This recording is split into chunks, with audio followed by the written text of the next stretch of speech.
Welcome back after the break. और IMF की जानिब से $7 बिलियन का जो पैकेज है वो मंजूर कर लिया गया है पाकिस्तान के लिए। इसी पर बात करने के लिए हमें ज्वाइन किया है माहिर मौशियात डॉक्टर खाकान नजीब साहब ने। डॉक्टर साहब, thank you so much, welcome to the programme, thanks for your time. और बासित साहब। जी डॉक्टर साहब, अस्सलाम वालेकुम। वालेकुम अस्सलाम। बासित साहब, कैसे मिजाज हैं हजूर आपके? Long time no see no talk. जी आई नो बात। अच्छा, चलिए, thank you very much for appearing on Decipher again. अच्छा, पहले तो मुझे थोड़ा सा हमारे नाजरीन को और हमें भी समझा दीजिए कि ये जो हम खबरें सुन रहे हैं कि जी आईएमएफ का ये फाइनल हो गया है, स्टाफ लेवल एग्रीमेंट हो गया है और अब कुछ दिनों की बात ही है, ये ठीक है? हकीकत ऐसी बात है या कुछ अभी भी कुछ ग्लिचेस बाकी हैं? So Basit sir, we rely on the IMF press release to be certain. So इस वक्त जो staff level agreement की press release है, it says the following कि Pakistan and IMF have reached a staff level agreement on a set of policies जो basis बनेंगी उस agreement की, और वो अब management जो है उसकी कबूलियत से एक उनके board में जाएगा।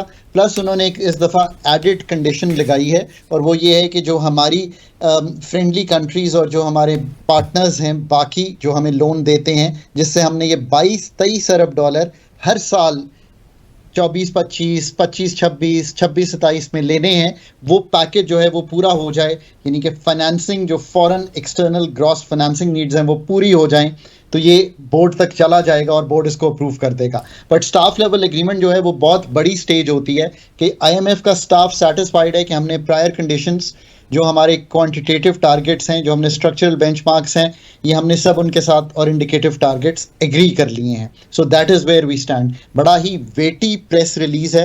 ऑन अ लाइटर नोट, 11 दफ़ा एक प्रेस रिलीज़ में बासित साहब टैक्स का लफ्ज़ आया है।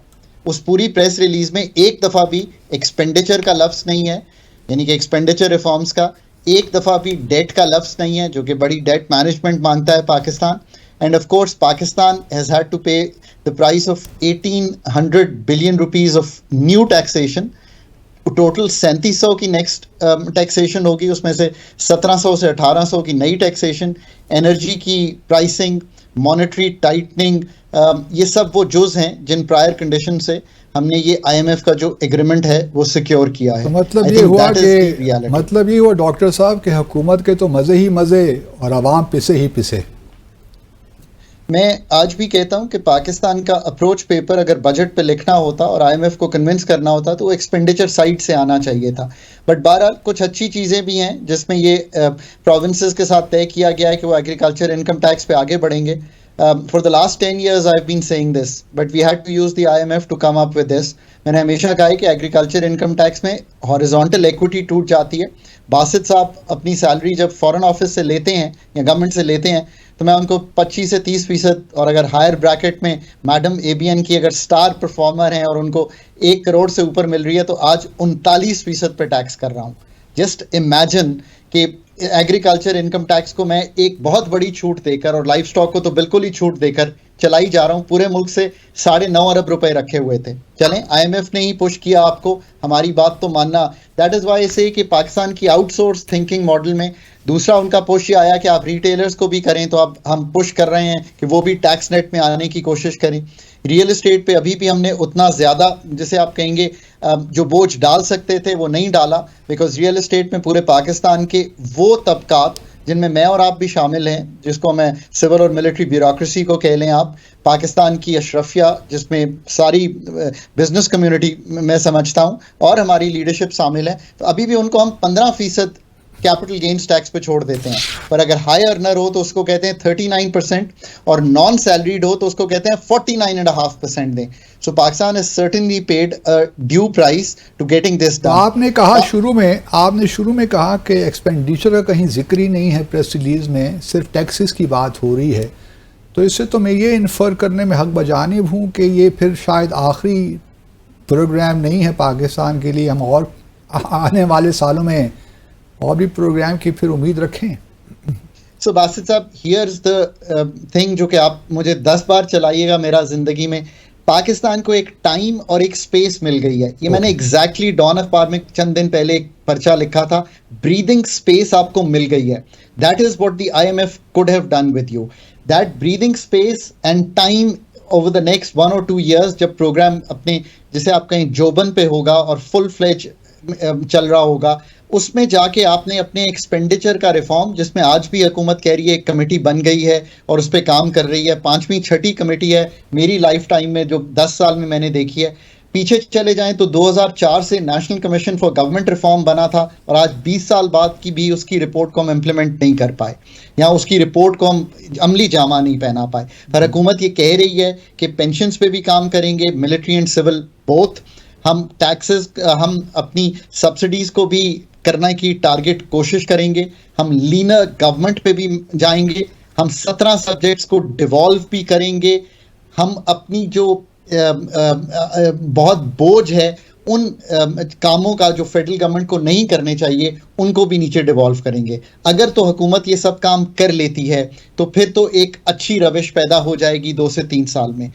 जो तीसरा इसी में जिक्र है टैक्सेस, एक्सपेंडिचर और डेट मैनेजमेंट. मेरे ख्याल है कि फंड भी अभी शाय अवे कर रहा है डेट मैनेजमेंट से. पाकिस्तान की डेट मैनेजमेंट ये रिक्वायर करती है कि चाइनीज IPP से लेकर पाकिस्तान का जो फॉरेन डेट वेस्टर्न नेशंस के पास भी है, जो मल्टीलैटरल्स के साथ भी है, जो हमारी UAE, कतर, इन सब के साथ भी है, इसकी रीप्रोफाइलिंग होनी चाहिए. यानी कि हमने जो 10 साल में देना है वो 25 साल में दें ताकि बोझ टूटे. आखिरी बात इस पे करूंगा, ये मैं क्यों कहता हूं बासित साहब, हियर्स द ट्रिक. पाकिस्तान की फेडरल गवर्नमेंट के पास जब वो प्रोविंसेस को पैसे दे देती है after collection of taxes and non tax, PDL आप देते ना, that's my non tax. State bank का profit non tax and my FDR taxation. तो इतने पैसे बचते हैं. मैडम ये सबसे इंपॉर्टेंट बात है कि 9,775 अरब का जब आप दे देंगे मार्कअप और डेट बजट से, everything else is on borrowed funds. अब आप खुद बताइए मुल्क इसमें कैसे चलेगा. So these are the deep reforms that we have to undertake in the coming months and years. अच्छा डॉक्टर साहब, आपने ब्रीथिंग स्पेस की बात की, हम उसको कॉन्फेस करते हैं, चलें ये एक तरह से ठीक हो गया. सो मुझे कुछ कॉम्प्लेक्सिटी नज़र आई है जो IMF ने अपना ये बयानिया जारी किया है. इसमें मैं 2 से 3 पॉइंट्स हैं जो आपके सामने रखना चाहूँगी. मुझे आप भी इस पर अपने कंसर्न्स बताइएगा. एक तो वो कहते हैं कि गुज़िश्ता 1 साल में पाकिस्तान में महंगाई में कमी हुई है. ये कमी कहाँ पर हुई है, कैसे हुई है, ये IMF ने किस तनाजुर में ये बात की है. सेकेंडली दे सेज के पाकिस्तान के ज़र मुबादला के ज़खायर बेहतर हुए, पाकिस्तान में मुआशी इस्तेहकाम को फ़रोग मिला है. सो इंटरकनेक्टेड हैं ये दोनों पॉइंट्स, लेकिन ये उनका क्या पैमाना था, इन्होंने ये कैसे मेजरमेंट्स किए हैं. सो एक तो ये बात है कि मेरी मैम आपसे और बासित भाई से जब भी बात हुई लास्ट टाइम तो मैंने कहा था IMF इज अ मस्ट और ये होगा, इसके बगैर मुल्क अभी हम चला नहीं पाएंगे. बिल्कुल. उस वक्त पाकिस्तान के ज़र मुबादला के ज़खायर जब प्रोग्राम पिछला फॉल्टर किया था जून 2023 में तो 4 अरब डॉलर थे और महंगाई मई 23 में 29% थी. अब मैम हियर्स द ट्रिक, कह वो ये रहे हैं कि महंगाई की बढ़ने की शरह 29% थी मई में. आज जब जून में आपसे मैं बात करता हूं तो महंगाई कम नहीं हुई. तो सारे पाकिस्तानी दोस्तों के लिए और बहनों के लिए, अब वो महंगाई पहले 29% पे बढ़ रही थी, आज वो 12.6% पे बढ़ी है. जून का महीना जो हमने क्लोज किया है, चीजें महंगी हुई हैं पर उस रफ्तार से नहीं हुई. सो ये दूसरी बात हो गई. अब जो वो कहते हैं मैक्रो स्टेबिलिटी है, इसके 3 मतलब हैं. एक यह बैरूनी खसारा संभला है इसलिए कि हमने अपनी इंपोर्ट्स को तोड़ा है और इकोनॉमी की जो ग्रोथ है उसको स्लो कर दिया है. बिकॉज शरह सूद अगर 22-23% है तो मैं तो बोरो करके कोई कारोबार नहीं कर रहा. सो नंबर 1 ये बात हुई. इन्फ्लेशन का मैंने आपको जिक्र कर दिया. इन्फ्लेशन के बेहतर होने की वजह भी यही है कि इकोनॉमी को स्लो कर दिया गया. आप गाड़ी नहीं खरीद रहे, गाड़ियों की जो खपत है वो आधी हो गई है. सो कीमतें आपने देखा किया स्पोर्टेज की तो 7-7, 8-8 लाख रुपए जो है वो डाउनवर्ड ट्रेंड की. और तीसरी बात, कुछ खसारे जो हैं वो ओवरऑल संभले हैं. तो हम ये कहते हैं कि एक मैक्रो स्टेबिलिटी सी जो है वो दिखाई दे रही है. और इन सब से जो पाकिस्तान के ज़र मुबादला के ज़खायर 1% कोई आपको देने को नहीं तैयार था जून 2023 में, आज 9 अरब डॉलर पे हैं. 4 से 9 तक का बोरोड सफ़र जो है, यानी कि आपने बोरो भी किया और आपको कुछ लिक्विडिटी मार्केट्स में भी मिली तो आपने बाय भी किया डॉलर. वो इसलिए कि IMF की अम्ब्रेला के अंडर आते ही मल्टीलैटरल्स के जो दरवाजे हैं वो आप पे खुल जाते हैं, बायलैटरल्स के भी खुल जाते हैं। डॉक्टर साहब, दो इश्यूज जो हैं वो हमें बार बार हमारे सामने आते हैं। एक तो पाकिस्तान में फॉरेन डायरेक्ट इन्वेस्टमेंट कैसे बढ़ाई जाए, और दूसरा जो है दरामदाद जो हमारी हैं उनको कैसे बढ़ाया जाए, कैसे डाइवर्सिफाई भी किया जाए। ये जो दो चीज़ें हैं, इसके बारे में आपकी मजमूई या अमूमी राय क्या है? पाकिस्तान किस तरह, क्या SIFC जो हमने बनाई उसको कामयाबी हुई? अगर ख़ास कामयाबी नहीं हुई तो क्यों नहीं हुई? एक्सपोर्ट्स अगर हम नहीं बढ़ा सके तो क्यों नहीं बढ़ा सके? इस पे ज़रा हमें, हमारे व्यूअर्स को और हमें ज़रा थोड़ा सा एजुकेट कर दीजिए। पाकिस्तान की इन्वेस्टमेंट टू GDP रेशियो, ये आपने मेरे दिल के जितना करीब जो सवाल है ना वो पूछा है, क्योंकि इस पूरे, अगर आप प्रेस रिलीज भी पढ़ेंगे, ये मैं बातें इसलिए कर रहा हूँ कि पॉलिसी मेकर समझ लें, इसमें कहीं नहीं लिखा कि हमने एक प्रोडक्टिव कंपेटिटिव ग्लोबल इकोनॉमी बनानी है। ये काम भी आपका है, ये IMF ने नहीं करना।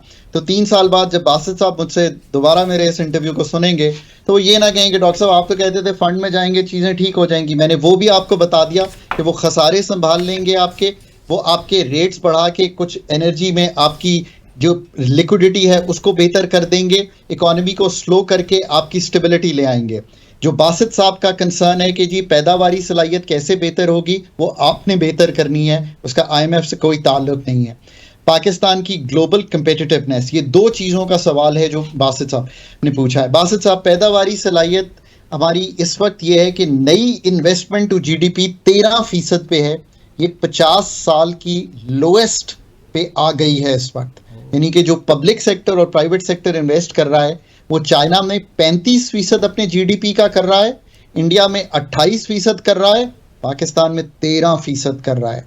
That is why the economy is not creating enough employment and your poverty is rising in the country. Poverty हमेशा employment से टूटती है। इनकम सपोर्ट मैंने टेबल पर बैठ के खुद चूंकि बनाया था, मैं आज भी कहता हूँ वो सिर्फ उनके लिए था जो शॉक से वल्नरेबिलिटी में चले जाएं। इसके लिए पाकिस्तान की कॉस्ट ऑफ डूइंग बिजनेस और ease of doing business, regulatory reform, energy sector का रिफॉर्म और पूरी मुल्क की मईशत को प्राइवेट सेक्टर लेड ग्रोथ के अंडर लाना और एनर्जी इनपुट्स को ठीक करना और प्राइवेट सेक्टर को इस चीज़ से जो रेंट सीकिंग बिहेवियर है उससे निकालना, ये इतने बड़े रिफॉर्म्स हैं इन इटसेल्फ जो हमें करने पड़ेंगे। अगेन, अगर ये 3 से 5 साल की ब्रीदिंग स्पेस नहीं यूज़ करेंगे, आपकी एक्सपोर्ट्स 16.5 अरब रह गई हैं, जिसको सबसे बड़ा सेक्टर आप समझते हैं वो है आपका टेक्सटाइल। 25 अरब डॉलर की मशीनरी लगी हुई है, एक्सपोर्ट इस साल 16.5 अरब डॉलर, पिछले साल से 10% गिर गई है। अगर 3-4 अरब डॉलर की राइस की एक्सपोर्ट ना हुई होती तो your overall export would have fallen. So this is a very serious topic and in itself much beyond the IMF, this is your agenda. दूसरा, डीरेगुलेशन ऑफ द इकोनॉमी, उससे क्या मतलब है? जो कबाहतें हैं सारी गवर्नमेंट लेवल्स पे, प्रोविंशियल, डिस्ट्रिक्ट, फेडरल, जो टैक्स में कॉम्प्लेक्सिटीज हैं, जो पाकिस्तान की ईज ऑफ डूइंग बिजनेस करनी है पूरी, अभी हमने आगाज भी नहीं किया। एक और ये बात बिल्कुल आप ठीक कह रहे हैं डॉक्टर साहब, लेकिन मेरा एक सवाल का दूसरा डायमेंशन ये भी है एस्पेक्ट कि क्या हमारे इंस्टीट्यूशंस में इतनी कैपेसिटी है कि they undertake these radical drastic reforms? Pakistan is in a severe competence challenge. All others are manifestations of this challenge. इस बात को पहले तो हमें जो हमारी सिविल ब्यूरोक्रेसी है उसको एक्सेप्ट करना पड़ेगा कि एनर्जी का सेक्टर एनर्जी स्पेशलिस्ट चला सकते हैं। इवन मैं एज एन इकोनॉमिस्ट भी उसको हाथ नहीं डालूंगा। बजटरी फ्रेमवर्क्स आप ये बिलीव करेंगे दुनिया में वही लोग बना सकते हैं। हमने सारी ज़िंदगी पब्लिक फाइनेंस पढ़ी है, तालीम और तरबियत PhDs भी इसी में की हैं। आप कैसे जनरलिस्ट से ये चला सकते हैं? बिल्कुल कैपेसिटी नहीं है और ड्विंडलिंग कैपेसिटी है स्टेट की to implement the kind of deeper reforms that you and I both want the country to undertake. This is the severest of the challenge. और इसका अगेन IMF बिल्कुल कोई अहाता नहीं करता, मल्टीलैटरल्स कोई अहाता नहीं करते, बल्कि वो आउटसोर्स कर लेते हैं आपसे सारी रिसर्च। आज भी प्रेस रिलीज उनकी आई है ना, हमारी प्रेस रिलीज कहाँ है? आप तो रहे हैं ना फॉरेन ऑफिस में, आप तो एक्सपर्ट हैं इस काम पे की रिपोर्टिंग पे कि कैसे आप ये करते हैं।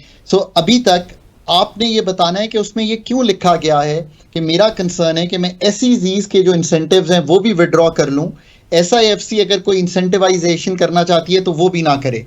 If I had read this and when I used to do the 13-16 program, the only program ever completed by Pakistan, I used to read it and I used to also raise my objections to the kind of language at times that was there. और मैं ये कहता था कि ये language हमें निकाल देनी चाहिए. मैं गुजारिश करता हूं कि SIFC का पर्टिकुलरली जिक्र करना इस प्रेस रिलीज में मेरा ख्याल है उसकी जरूरत नहीं थी. तो ये जो हमने 48 एम्बेसडर्स एट लार्ज अपॉइंट किए हैं रिसेंटली, उससे भी कोई फर्क नहीं पड़ने वाला हमारी इकोनॉमी पे?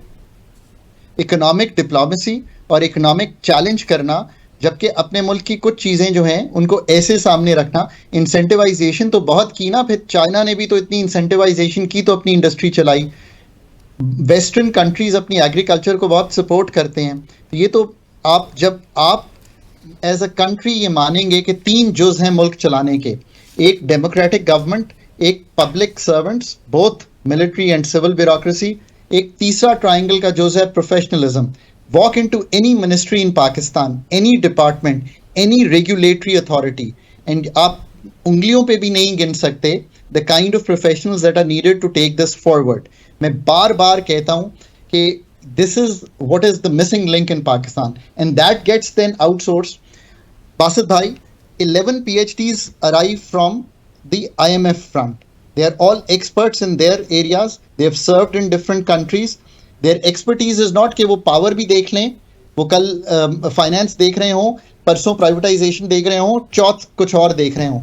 वो एक एरिया, मतलब फैड for example physical affairs division का उनका जो डिपार्टमेंट है वो पूरा डिपार्टमेंट बैक करता है. 2 लड़के लड़कियां काम कर रहे होते हैं और मुझे टफ टाइम दिया करते थे. And at times you know on a lighter note ये मैं कहता हूँ, मेरी बेगम इंटरनेशनली ये काम करती है, UN का जो फिजिकल अफेयर्स है वो उसमें काम करती है. तो I had to refer to her and ask करके यार ये मुझे ये कह रहे हैं, ये क्या मॉडल चला रहे हैं, बिकॉज मैं फिजिकल का एक्सपर्ट उतना नहीं था. This is the kind of expertise that is needed from the Pakistan side to get our house in order. मुझे बहुत ही खुशी है कि आपने आखिर में ये सवाल उठाया है, और मैंने चूंकि ब्यूरोक्रेसी में सर्व किया एज एन एक्सपर्ट 10-11 साल, मैं आज भी कहता हूँ that is the only missing link in Pakistan. ये सारे मसले अदराक भी है, आज 15 मिनट में अदराक कर लिया है, समझ भी है. अब इसका डिज़ाइन फ्रेमवर्क नहीं है हमारे पास. डिज़ाइन फ्रेमवर्क उस प्रेस रिलीज में पड़ा हुआ है जो IMF इशू कर रही है.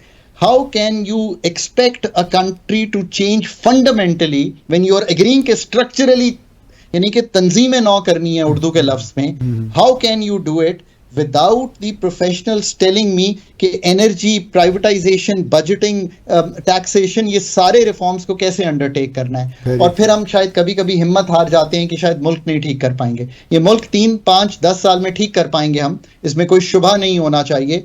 बट ये सारी टीम आपको कभी ना कभी तो इंस्टॉल करनी पड़ेगी. इसकी मिसाल neighbouring country and sooner the better. जी, इसकी मिसाल नेबरिंग कंट्री है, शायद आपने इंडिया में सर्व भी किया है. मनमोहन सिंह को एम्पावर किया गया. मनमोहन सिंह एक इकोनॉमिस्ट था, उसका एक रुतबा था, उसने अपने साथ मोंटेक अहलूवालिया को लगाया. वो ब्यूरोक्रेसी में भी रहे थे, जैसे मैं कहता हूँ मेरी तरह सर्व भी किया था. उसके बाद उन्होंने एक Kotre of people put together किया और उन्होंने 90 की दिहाई में इंडिया का जो नक्शा है वो बदल दिया. I look forward to doing that in Pakistan. ये टीम इंशाल्लाह कभी ना कभी ये काम करेगी Pakistan. Thank you very much doctor साहब, थैंक यू, और इंशाल्लाह आपसे मुस्तक़बिल में भी इस्तेफादा करते रहेंगे. बिल्कुल. डॉक्टर खाकान नजीब साहब ने तो बहुत सी परेशान कुन बातें भी बताई और कुछ अच्छी बातें भी बताई. सो लेट्स होप कि एक ब्रीदिंग स्पेस हमें मिला है. अगर इस ब्रीदिंग स्पेस में हम कुछ अपने आप को ठीक कर लेते हैं स्ट्रक्चरली स्पीकिंग, तो शायद चीजें बेहतर हो. नाज़रीन, let's take a break here.